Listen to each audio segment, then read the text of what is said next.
شکریہ چیئرمین صاحب. یہ موشن 2 دفعہ پہلے ڈیفر ہو چکا تھا. آج اس پہ بات ہو رہی ہے. یہ موشن ان بدقسمت، لاچار، مسکین اور نادار اشخاص کے متعلق ہے جن کو غریب کہتے ہیں، جن کے سر پہ نہ چھت ہے، نہ کھانے کے لیے 2 وقت کی روٹی ہے، نہ پینے کے لیے صاف پانی ہے. بیمار ہو جائیں تو ہسپتال میں جگہ نہیں، تعلیم کے لیے ان کے لیے اسکول نہیں.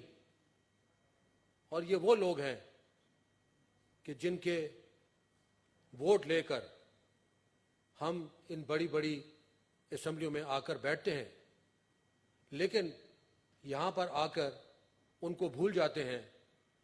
ان کے متعلق جو چیزیں ہیں، چاہے وہ پانی ہے، چاہے اسکول ہے، چاہے ہسپتال ہے، اس کے لیے یہاں پہ کچھ نہیں ہوتا.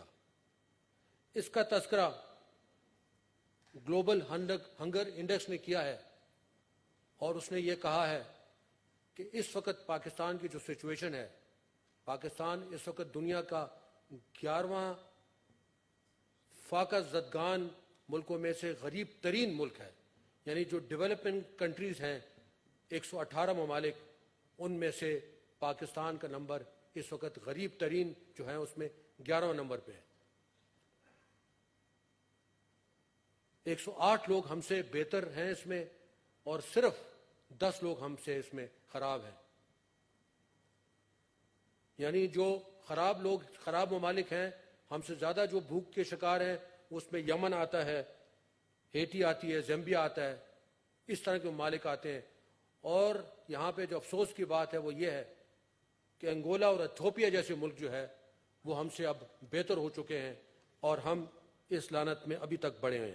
رپورٹ میں کہا گیا ہے کہ میل نیوٹریشن، انڈر نرشمنٹ کی وجہ سے ہمارے بچوں کی اموات سب سے زیادہ ہے.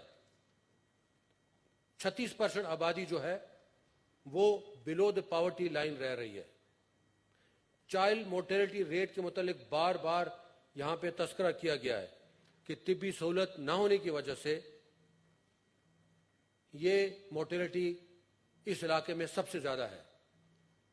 تعلیم کے فقدان کے متعلق اس رپورٹ میں کئی دفعہ اس کا ذکر کیا جا چکا ہے کہ تعلیم جو ہے یہاں پہ اویلیبل نہیں ہے.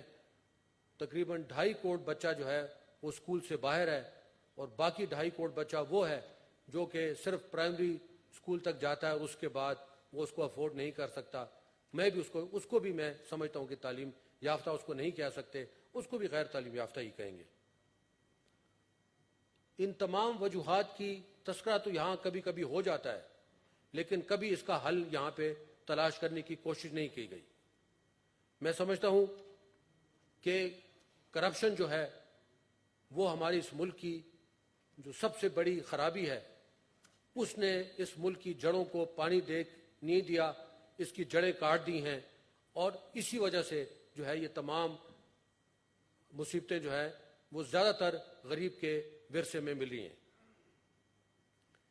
اس رپورٹ میں بھی یہ کہا گیا ہے، اور ہم بھی یہ سمجھتے ہیں کہ ہماری مس پلیسڈ نیشنل پرائرٹیز جو ہیں ان کی وجہ سے ہم اس حالت پہ پہنچے ہیں کہ نہ ہماری تعلیم کی طرف توجہ ہے، نہ صحت کی طرف توجہ ہے.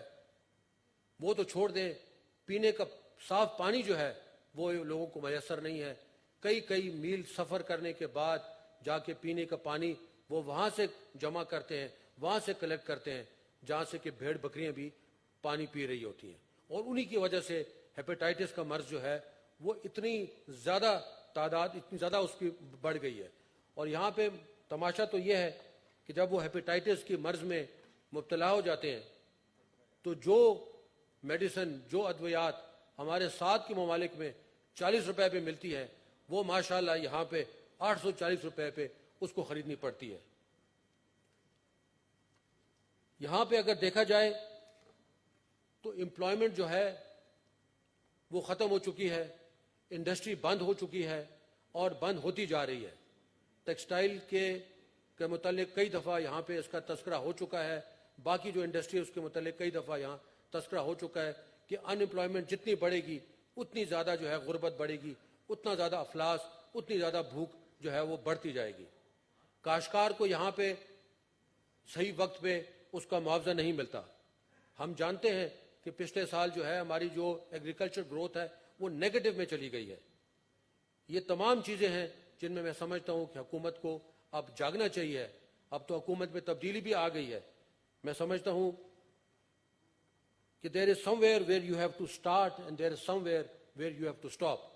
And the time has now come کہ ہم ان چیزوں کو ریئلائز کریں اور ان چیزوں کو آگے لے کر جائیں, کیونکہ غربت جب بڑھتی جائے گی, افلاس بڑھتا جائے گا, تو باقی چیزیں جو ہیں جو کہ چیزیں ہیں وہ بڑھتی جائیں گی.